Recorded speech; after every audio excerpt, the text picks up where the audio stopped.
بسم اللہ الرحمن الرحیم۔ آج کی ہماری ویڈیو ایک انتہائی اہم موضوع پہ ہے۔ ایک ایسی عبادت گاہ جو کم از کم 3000 سال سے لوگوں کے درمیان اختلاف کا باعث بنی ہوئی ہے اور بہت سے مختلف ادیان کے لوگوں کے لیے انتہائی اہمیت کی حامل ہے۔ ایک ایسی عبادت گاہ جس کا تنازع پوری دنیا کو اپنی جنگ کی لپیٹ میں لے سکتا ہے، یعنی اس جگہ کو مسلمان بیت المقدس کہتے ہیں، یہودیوں کے نزدیک اس کو یروشلم کہا جاتا ہے۔ یہودیوں کی یہ عبادت گاہ سب سے پہلے حضرت داؤد کے زمانے میں اس کی بنیاد رکھی گئی اور اس کے بعد حضرت سلیمان نبی نے اس عبادت گاہ کو پائے تکمیل تک پہنچا کر یہاں پہ عبادت شروع کی اور اس وقت اس کا نام ہیکل سلیمانی رکھا گیا۔ اس وقت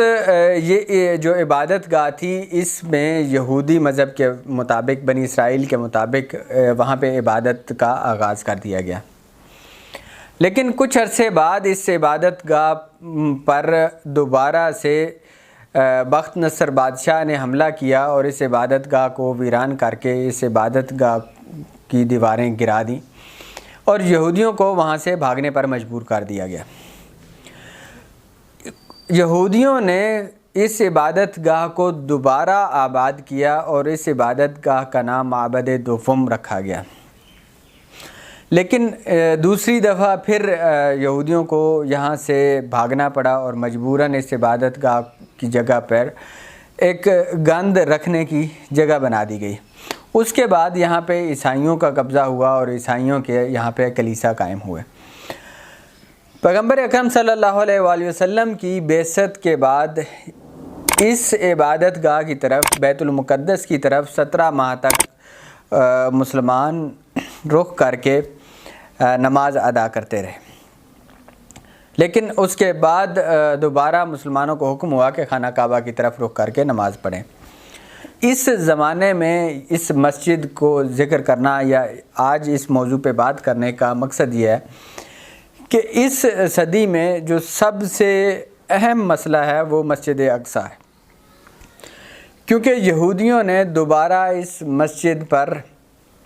قبضہ کر لیا ہے۔ یہ مسجد، یہاں پر مسجد خلیفہ دوم حضرت عمر کے زمانے میں بنائی گئی اور یہاں پر 2 مسجدیں ہیں اس جگہ پر، ایک بیت المقدس یا مسجد الاقصیٰ کے نام سے اور دوسری مسجد عمر کے نام سے، جو 500 میٹر کے فاصلے پہ موجود ہے۔ اس زمانے سے لے کے اب تک یہ مختلف دفعہ زلزلوں کی وجہ سے یا مختلف جنگوں کی وجہ سے شہید ہو گئی اور دوبارہ اس کی تعمیر کی گئی، لیکن ابھی اس کے ایک متصل دیوار جس کو دا ولنگ وال انگلش میں کہا جاتا ہے یا ان کی دیوار گریہ جسے کہتے ہیں، یہودیوں کے لیے تقریباً 2000 سال سے انتہائی مقدس جگہ ہے کہ جس کی طرف وہ رخ کر کے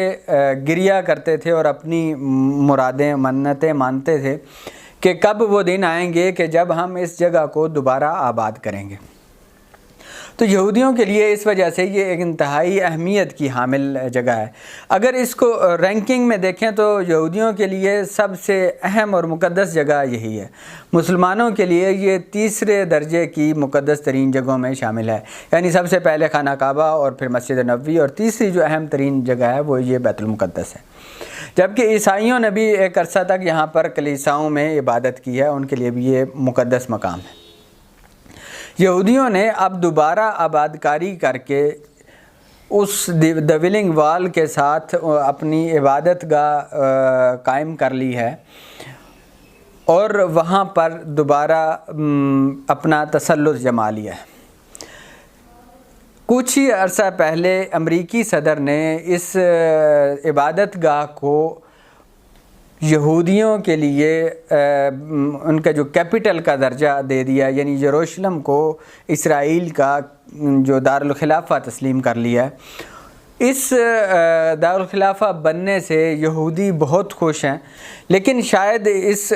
ان کی یہودیوں کی یہ خواہش پوری ہونے کے بعد یہودی یہ سمجھنے لگیں کہ ان کو اب امریکہ کی جس طرح پہلے ضرورت تھی اب ضرورت نہیں، کیونکہ یہودیوں کے اعتقادات کے مطابق جب وہ اس جگہ پر دوبارہ قبضہ کر لیں گے اور اس جگہ کو دوبارہ آباد کر لیں گے تو یہ ان کا حکمرانی کا دور جو ہے، یا ان کی پوری دنیا میں تسلط کا دور وہاں سے آغاز ہوگا۔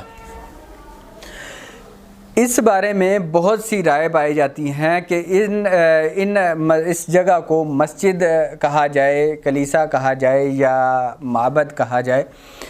لیکن ابھی اس وقت دو چیزیں یہاں پہ موجود ہیں۔ مسجد بھی اپنی اصلی حالت میں موجود ہے اور یہودیوں کی عبادت گاہ بھی اس کے سائڈ میں موجود ہے۔ مسلمانوں کو یہودی پہرے میں کچھ افراد کو، یعنی 35 سال سے زیادہ عمر والے لوگوں کو وہاں پہ جمعہ پڑھنے کی اجازت ہوتی ہے، لیکن یہودیوں نے اس سے ایک اپنی کامیابی اور اس کو ایک بہت بڑی فتح کے طور پر لیا ہے، کیونکہ انہوں نے اپنا کیپٹل یہاں پہ بنا لیا ہے۔ اب اگر یہودی امریکہ سے اپنی بے اعتنائی برتتے ہیں اور ان کے مطابق اب یہودی ہی پوری دنیا کو کنٹرول کریں گے، چاہے وہ ٹیکنالوجی کے ذریعے کریں، چاہے وہ سرمایہ کے ذریعے کریں، یا چاہے کسی بھی طریقے سے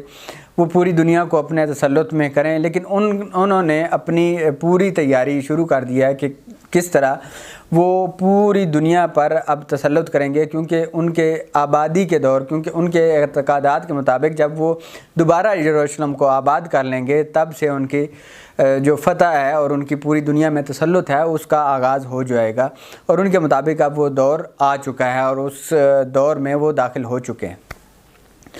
تو اسی کے ساتھ اجازت دیجیے، اگلی ویڈیو میں آپ کے لیے اور اس طرح کی معلوماتی ویڈیوز لائیں گے، تو ہمارے چینل کو سبسکرائب کرنا نہ بھولیے گا۔ اجازت دیجیے، اللہ حافظ۔